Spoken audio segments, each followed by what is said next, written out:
नमस्कार, मी जानवी सावंत. आरोग्यम धनसंपदा मध्ये आपलं स्वागत आहे. आज आपण मूळ व्याधासंदर्भात माहिती घेणार आहोत आणि यावर मार्गदर्शन करण्यासाठी आपल्या सोबत आहेत डॉक्टर सुधीर उदामले सर. कार्यक्रमामध्ये आपलं खूप खूप स्वागत आहे.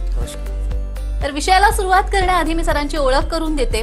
डॉक्टर सुधीर उदामले यांनी अष्टांग मेडिकल कॉलेज पुणे इथून BAMS पूर्ण केलेलं आहे. त्याचबरोबर पोस्ट ग्रॅज्युएशन नाशिक युनिव्हर्सिटी इथून केलेलं आहे. Vedamrut day care piles and research सेंटरचे ते MD आहेत आणि गेली 20 वर्ष ठाण्यामध्ये सेंटर चालवतात.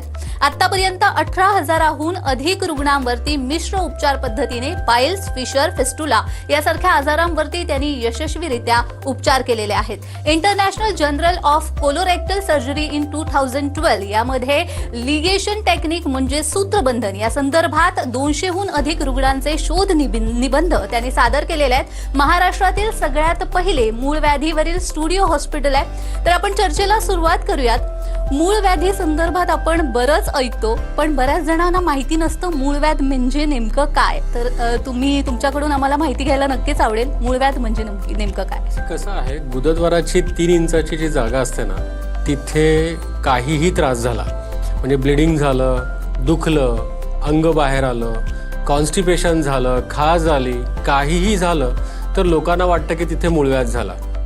पण त्या 3 इंचाच्या जागेमध्ये मूळव्याध असू शकते, फिशर असू शकतं, फिस्टुला असू शकतो, पायलोनायडल सायनस असू शकतं.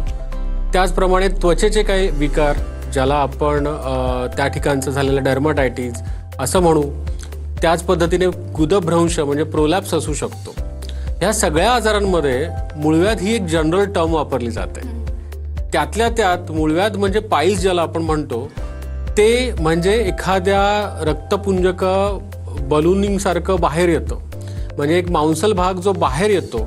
आता त्याचे प्रकार पडतात, grade 1, grade 2, grade 3, grade 4, grade 4 prolapse piles असे वेगवेगळे प्रकार असतात. सो त्याला आपण मूळव्याध म्हणूया. म्हणजे मूळव्याध म्हटलं की नक्की काय झालंय हे जर पहिलं जाणून घ्यायचं असेल तर डॉक्टरांना दाखवायचं, कारण ते नक्की फिशर आहे, फिस्टुला आहे, पाइल्स आहे, प्रोलॅप्स आहे, काय आहे हे डॉक्टर त्याचं डिफरन्शियल डायग्नोसिस करतात.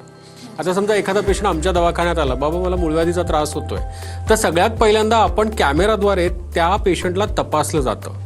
प्रत्यक्ष त्या पेशंटला दाखवलं जातं की ह्याला मूळव्याध म्हणतात किंवा ह्याला हा त्रास आहे. सो मूळव्याध ही एक जनरल टर्म आपल्या भारतात वापरली जाते. नक्की काय झालंय हे तपासण्याअंती आपल्याला माहिती पडतं.